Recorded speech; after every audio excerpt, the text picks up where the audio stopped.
کوئی لا کے دے دے مجھے لال میرا، کوئی لا کے دے دے مجھے لال میرا، کوئی لا کے دے دے مجھے لال میرا۔ السلام علیکم ناظرین گرامی، آج کی اس انٹرسٹنگ ویڈیو میں عمران پرتاپ گڑھی میدان میں آ گئے ہیں اور یہ خاتون حافظ سبحان کی والدہ اور والد جو بیان کر رہے ہیں وہ بہت ہی سنگین ہے۔ اور کیا ایسے ہی ایک بچہ ہو، بڑا ہو، بوڑھا ہو، عورت ہو، بچی ہو، اس کو قتل کر دیا جائے وہ ضائع ہو گیا؟ نہیں، اسلام اس کی اجازت نہیں دیتا ہے۔ اس کو ہم ویڈیو کے اینڈ پہ جو ہے وہ پوری اچھی طرح ایکسپلین کریں گے۔ آج آپ دیکھیں ذرا، اور بڑا دردناک جو ہے وہ عمران پرتاپ گڑھی صاحب کے الفاظ ہیں۔ ویڈیو کو لائک کریں، چینل کو سبسکرائب کریں، ویڈیو کو واٹس ایپ پہ ضرور شیئر کریں، کمنٹ کر کے بتائیے کہ ویڈیو کیسی لگی ہے۔ یہ دیکھتے ہیں۔ گردن ایسے ہو رہی ہے، یہ بھی کاٹ دیا ہے، پیٹ میں بھی مار دیے، سب نے مل کے قتل کرا ہے۔ دیکھنا کیسے چلا گیا، ایک بار دیکھ لو۔ کوئی بچہ مر جاتا ہے، مسلمانوں کے گھر ٹوٹ جاتے ہیں، بلڈوزر چڑھ جاتے ہیں، میرے بچے کو کوئی تو انصاف دلواؤ۔ پڑھتا ہوں صاحب۔ سنا تھا کہ بے حد سنہری ہے دلی، سمندر سی خاموش گہری ہے دلی، مگر ایک ماں کی صدا سن نہ پائے تو لگتا ہے گونگی ہے، بہری ہے دلی۔ وہ آنکھوں میں اشکوں کا دریا سمیٹے، وہ امید کا ایک نظریہ سمیٹے، وہ آنکھوں میں اشکوں کا دریا سمیٹے، وہ امید کا ایک نظریہ سمیٹے، یہاں کہہ رہی ہے وہاں کہہ رہی ہے، تڑپ کر کے یہ گماں کہہ رہی ہے کہ نہیں پوچھتا ہے کوئی حال میرا، کوئی لا کے دے دے مجھے لال میرا، کوئی لا کے دے دے مجھے لال میرا، کوئی لا کے دے دے مجھے لال میرا۔ ہمارے پردھان منتری مہودے اپنی چناوی جن سبھا میں یہ کہتے ہیں کہ ہم مسلم بہنوں کو 3 طلاق کے مدعے پر ان کا حق دلانا چاہتے ہیں۔ میرا من کرتا ہے سوامی جی کہ میں کبھی جاؤں سیمینار سیار کے باہر، ان کی چوکھٹ پر کھڑا ہو کر کے چیخ چیخ کر کے کہوں کہ آدرنی نریندر دامودر مودی صاحب، اگر آپ سچ میں مسلم بہنوں کو ان کا حق دلانا چاہتے ہیں تو مان لیجئے نجیب کی امی کو اپنی بہن، واپس لا دیجئے اپنے بھانجے کو، تب تو میں مانوں کہ آپ سچ میں حق دلانا چاہتے ہیں۔ اگر سیاسی باتیں تو سیاسی باتیں ہیں صاحب، یہ ڈرامہ بند کریے۔ میں پڑھتا ہوں اس نظم کا اگلا بند کہ اسے لے کے واپس چلی جاؤں گی میں، پلٹ کر کبھی پھر نہیں آؤں گی میں۔ یقین جانے یہی الفاظ ہیں اس ماں کے، میں نے سنا ہے، میرے کندھے سے اپنا سر رکھ کر کے بہت دیر تک روئی تھی نجیب کی امی۔ یہ باتیں کہتے ہوئے میرے رونگٹے کھڑے ہیں۔ آپ یقین کریں کہ پتھر دل انسان اس ماں سے ملے اس کے آنسو نہیں رک سکتے، یہ بات میں دعوے کے ساتھ کہہ رہا ہوں۔ لیکن کبھی ان ٹرائل قیدیوں کو بھوپال میں تلاش کر کے گھنٹے بھر میں انکاؤنٹر کر دینے والی ہماری پولیس یا پھر ہماری CBI ایک بچہ جو دلی سے غائب ہوا ہے اس کا سراغ تک نہیں لگا پا رہی ہے۔ کہیں نہ کہیں یہ بہت بڑا فیلیور نہیں ہے؟ اور کتنا ہمیں برباد کرو گے صاحب، اور کتنا ہمیں برباد کرو گے صاحب، کیا ستم اور نیا ایجاد کرو گے صاحب، خود کے اولاد نہیں ہے تو بتاؤ اتنا، کتنی ماؤں کو بے اولاد کرو گے صاحب، کتنی ماؤں کو بے اولاد کرو گے صاحب۔ میں پڑھتا ہوں صاحب کہ اسے لے کے واپس چلی جاؤں گی میں، پلٹ کر کبھی پھر نہیں آؤں گی میں، वही है बुढ़ापे का मेरे सहारा, वो बिछड़ा तो जिंदा ही मर जाऊंगी मैं। वही है मेरी जिंदगी की कमाई, वही है मेरी जिंदगी की कमाई, वही तो है सदियों का आमाल मेरा। कोई ला के दे दे मुझे लाल मेरा। आखिरी बंद पड़ता हूं इस नज़्म का साहब। मेरा गुस्सा जितना इस मुल्क के हुक्मरानों से है, उससे कहीं ज्यादा मेरा गुस्सा इस देश के उस स्तंभ से है, उस पिलर से है जो चौथा स्तंभ है, जिसके कैमरे मेरी आंखों के सामने लगे हैं, जो अपने न्यूज रूम में, एसी न्यूज रूम में दिल्ली में बैठ करके नाग और नागिन की खबरें चला के कहते हैं ये है जर्नलिज्म और हम देश का चौथा स्तंभ हैं। मैं सलाम करूंगा छोटे छोटे शहरों में रहने वाले उन पत्रकारों को जो अपनी मोटरसाइकिल पे, अपनी स्कूटर पे भाग करके, जुगाड़ लगा के खबरें तलाश करके दिल्ली भेजते हैं। तब एसी न्यूज रूम में बैठ के कॉलर टाइट करके, टाई लगा करके एंकर महोदय चीख चीख करके तबसरा करते हैं भ्रष्टाचार पर, हालांकि खुद 100 करोड़ की संपत्तियों के मालिक हैं। मेरा मन करता है कि मैं उनके खिलाफ गुस्सा जाहिर करूं। उन्हें अपने न्यूज रूम से 5 किलोमीटर दूर रोती बिलखती एक मां क्यों नजर नहीं आती? सवाल है इस देश के सामने, सवाल कलमकारों के लिए भी है, सवाल पत्रकारों के लिए भी है। वो मां हमारी भी हो सकती थी, वो मां आपकी भी हो सकती थी। क्या पता नजीब बड़ा होकर के पत्रकार ही बनता, क्या पता नजीब बड़ा होकर के पुलिस ऑफिसर बनता, क्या पता नजीब बड़ा होकर के शायर बनता। मैं आखिरी बंद पढ़ता हूं और इस देश की मीडिया की चुप्पी पर 2 मिसरे पढ़ता हूं कि ये टीवी के एंकर कहां मर गए हैं। ये मेरा गुस्सा है, ये मेरा गुस्सा है क्योंकि मुझको जालिम का तरफदार नहीं लिख सकते, कम से कम वो मुझे लाचार नहीं लिख सकते। जहां हथेली पे लिए बोल रहा हूं जो सच, उसको इस देश के अखबार नहीं लिख सकते, उसको इस देश के अखबार नहीं लिख सकते। मैं आपको देश के किसी टीवी चैनल पे स्क्रीन पे आप मेरा चेहरा नहीं देखेंगे, नहीं दिखाया जाता मुझे, लेकिन यह भी सच है कि बिना किसी टीवी चैनल के स्क्रीन पे आए हुए भी मैं आपके दिलों में रहता हूं, ये बात मैं जानता हूं।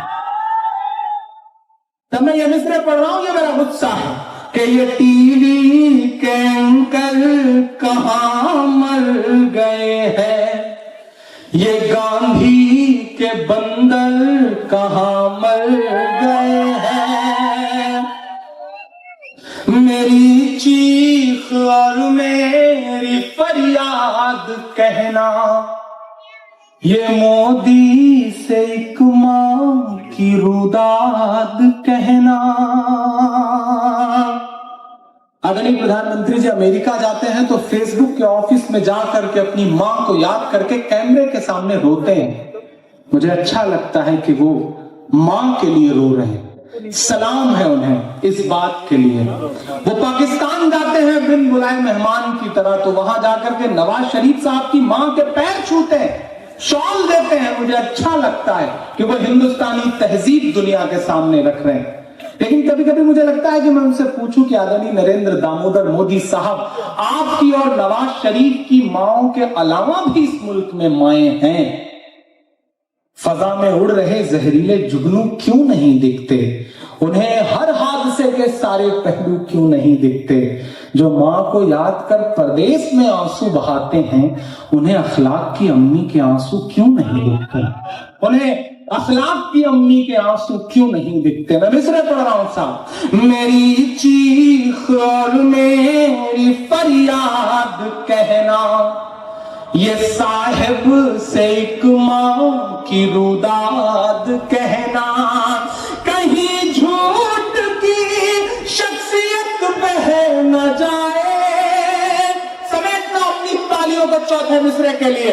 ये बहुत दर्द में डूब करके और बड़ी हिम्मत के साथ साथ कहे गए मिसरे हैं। आपकी तालियों का शोर पहुंचाना दिल्ली तक मेरे इन मिसरों के साथ। मैं पढ़ता हूं और पूरी हिम्मत के साथ पढ़ता हूं कि कहीं झूठ की शख्सियत बह न जाए, ये नफरत की दीवार छत बह न जाए, है एक मां के अश्कों का सैलाब साहिब, है एक मां के अश्कों का सैलाब साहिब, कहीं आपकी सल्तनत बह न जाए। एक हाथ है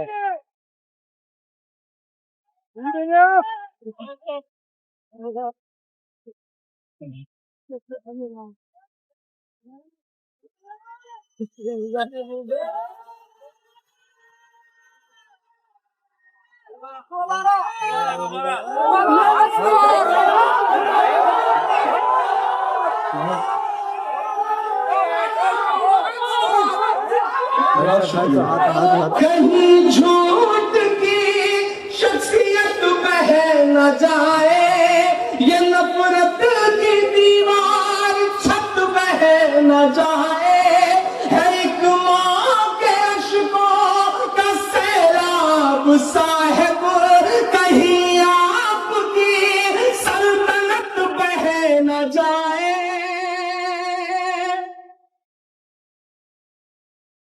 उजड़ सा गया है गुलिस्तां वतन का।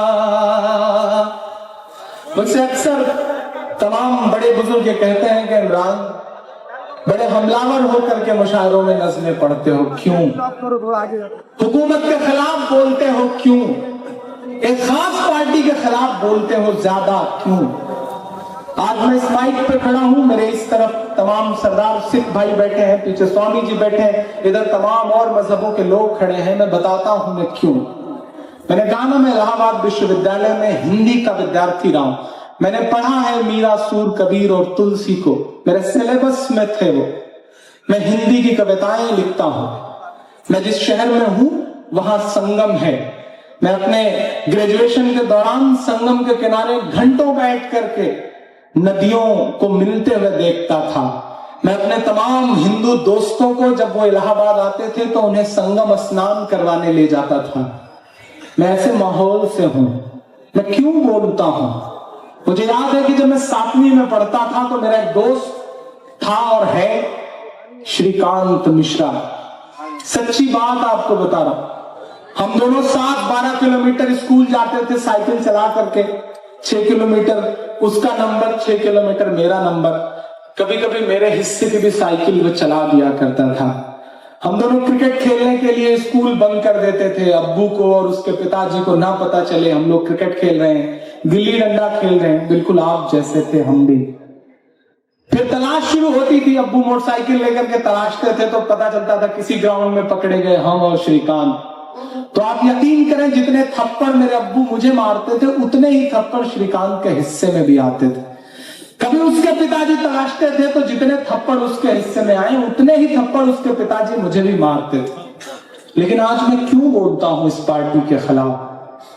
क्योंकि आज मेरे अब्बू अगर श्रीकांत को एक थप्पड़ मार दें या श्रीकांत के पिताजी इमरान को एक थप्पड़ मार दें तो कब वो थप्पड़ हिंदू मुसलमान के सांचे में ढल जाएगा कोई भरोसा नहीं। ये नुकसान किया है उस विचारधारा ने इस देश का। आज चाय की दुकानों पर चाय पीने के लिए हमें गैर मजहब के दोस्त नहीं मिलते हैं।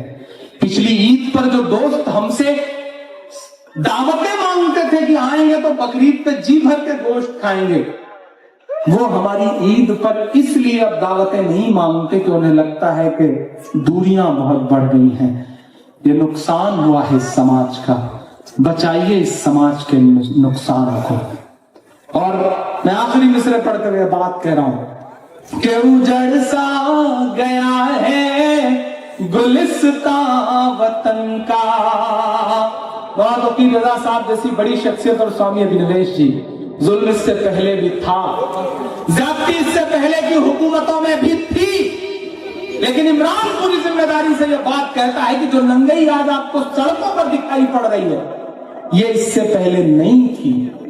इसके लिए पिछली हुकूमतों का शुक्रिया, और हम चाहते हैं कि वैसा हिंदुस्तान फिर से बने कि उजड़ सा गया है गुलिस्तां वतन का, नहीं तो ये भारत था खुशहाल मेरा, कोई ला के दे दे मुझे। तो नाज़रीन गिरामी, ये थी आज की बहुत ही दिल को रुला देने वाली इंटरेस्टिंग वीडियो इमरान प्रतापगढ़ी साहब की, और जो वाक़या हुआ हम हाफिज मोहम्मद सुभान का, तो इंसाफ सब के लिए बराबर होना चाहिए, ये ज़हन में रखिए। अब जो आप कह रहे हैं कि भी जो है वो पुलिस जो है वो कहती है कि नाबालिग बच्चों पे पर्चा नहीं हो सकता, तो क्या होगा, ज़ाया हो जाएगा बच्चा? नहीं, अगर कोई जुर्म हुआ है तो कानून का काम है इंसाफ देना, चाहे मुजरिम नाबालिग हो चाहे बालिग हो। आप ज़रा अपना संविधान देखिए, इंसाफ में ताखीर या नरमी माशरे को ख़तरनाक बना देती है, और बच्चे कत्ल होंगे, तुम हिंदुओं के कत्ल होंगे, भाई किधर हो आप? ये वाक़या सिर्फ एक बच्चे का नहीं बल्कि पूरे माशरे के ज़मीर का इम्तिहान है। अगर यहाँ इंसाफ नहीं हुआ तो कल कोई भी महफूज नहीं रहेगा, इसलिए तो सज़ाएं बनाई गई हैं कानून के अंदर। नाबालिग होने का मतलब मुकम्मल छूट नहीं हुआ करता। दुनिया भर में ऐसे कानून मौजूद हैं जहां संगीन जराइम में नाबालिगों पर भी सख्त कार्रवाई की जाती है। अगर जुर्म इंतहाई संगीन हो तो सिर्फ उम्र को बुनियाद बनाकर सज़ा न देना इंसाफ के खिलाफ है। तुम लोगों की बेइज्जती हो रही है पूरी दुनिया के अंदर। मज़हब से ऊपर कुछ और है ही नहीं। किसी भी बच्चे का कत्ल एक इंसानियत का कत्ल है, चाहे वो किसी भी मज़हब से ताल्लुक़ रखता हो। हमें इस मामले को मजहबी नफ़रत की बजाय इंसानी दुख और इंसाफ के ज़ाविये से देखना चाहिए। अगर मुजरिमों को ये पैगाम जाए कि नाबालिग होने की वजह से बच सकते हैं तो ये ख़तरनाक मिसाल बन सकती है, और यही वजह है कि सख्त और वाज़ेह कानून माशरे को महफूज बना सकता है। अगर मुसलमान बच्चे खड़े हो जाएं और वो किसी हिंदू बच्चों को कत्ल नहीं, तो फिर क्या होगा? फिर तो आप लोग फंस जाओगे ना। और हुकूमत का फ़र्ज़ है कि वो हर शहरी की जान की हिफाजत करे और इंसाफ फराम करे। मैं भी ये तजवीज़ दूंगा कि कोई मुसलमान स्टेप नहीं लेगा। मुसलमान वैसे भी जानते हैं इस चीज़ को कि किसी को कत्ल करना नाहक है, और हुकूमत कानून को हाथ में लेना ये जुर्म है। अगर हुकूमत कमज़ोर मौक़िफ़ इख्तियार करे तो अवाम का एतमाद टूट जाता है, अवाम एहतजाज करेगी और क्या करेगी। मीडिया को चाहिए कि उस वक्त की ज़िम्मेदारी से उठाए और हक़ाइक़ सामने लाए। अभी हिंदू पंडित कहाँ हैं जो बैठ के स्टेज पे बड़ी बड़ी बातें करते हैं? आए ज़रा मैदान में। और इसी तरह अगर मीडिया खामोश रहे तो ऐसे वाक़यात दब जाएंगे और इंसाफ मुश्किल हो जाएगा। अजीब लोग हैं। ये वाक़या वालिदैन के लिए भी एक वार्निंग है कि बच्चों को तरबियत और निगरानी कितनी ज़रूरी है। गलत सोहबत और तरबियत की कमी से ऐसे सानियात को जन्म देते हैं। अगर बच्चे इस हद तक पहुँच जाएँ कि कत्ल कर दें तो ये सिर्फ उनकी नहीं बल्कि माशरे और माँ बाप और उस सोसाइटी की नाकामी है। इसको स्कूल्स और सोसाइटी को अखलाकी तरबियत पर ज़्यादा तवज्जो देनी होगी। इस हर मज़हब और कानून इंसानी जान को मुक़द्दस मानता है। ऐसे वाक़यात हमें याद दिलाते हैं कि हमने इंसानियत की कदर को कम कर दिया है। अगर केस को तूल दिया जाए या टाल दिया जाए तो ये मुतासरा ख़ानदान के साथ जुल्म होगा। फौरी और शफाफ तहकीकात ज़रूरी हैं, और सोशल मीडिया पर ज़िम्मेदारी के साथ आवाज़ उठाना इंसाफ के लिए मददगार हो सकता है, लेकिन झूठ और या नफ़रत फैलाने से मसला मज़ीद ख़राब हो सकता है। ऐसे केसेस के बाद ख़वानीन पर नज़रसानी भी ज़रूरी है ताकि आइंदा ऐसे वाक़यात ना हों। ख़ास तौर पर संगीन जराइम में वाज़ेह पॉलिसी होनी चाहिए। इस वक्त सबसे ज़्यादा ज़रूरत मुतासरा ख़ानदान के साथ खड़े होने की है, और हिंदुओं को चाहिए था वो आते और कहते हाँ हम भी आपके साथ हम खड़े हैं और आपको इंसाफ दिलाएंगे। अब इंसाफ क्या मिलेगा और बच्चों के साथ क्या होगा? उनके दुख का समझना और उनके लिए इंसाफ की आवाज़ उठाना हमारा फ़र्ज़ है। इस्लाम में अगर कोई मुसलमान बच्चा मुसलमान को कत्ल करता है तो उस मुसलमान बच्चे के बुलूगत को नहीं देखा जाएगा, उसे वापस या तो माफ़ करे ख़ानदान मकतूल का या फिर उसे कत्ल किया जाएगा। अगर किसी मुल्क में इंसाफ न मिले तो आलमी इंसानी हुकूक के इदारे भी किरदार अदा कर सकते हैं। ये मसला सिर्फ एक मुल्क का नहीं बल्कि इंसानी हुकूक का है। अच्छा, असल मकसद ये होना चाहिए कि इंसाफ हो, कानून मजबूत हो और आइंदा ऐसे वाक़यात ना हो। ये सारा कुछ नहीं है इंडिया के अंदर। वीडियो कैसी लगी? वीडियो को लाइक करें, चैनल को सब्सक्राइब करें, वीडियो को व्हाट्सएप पे शेयर ज़रूर करें, कमेंट करके बताइएगा वीडियो कैसी लगी। मिलते हैं नेक्स्ट वीडियो में। अस्सलाम वालेकुम।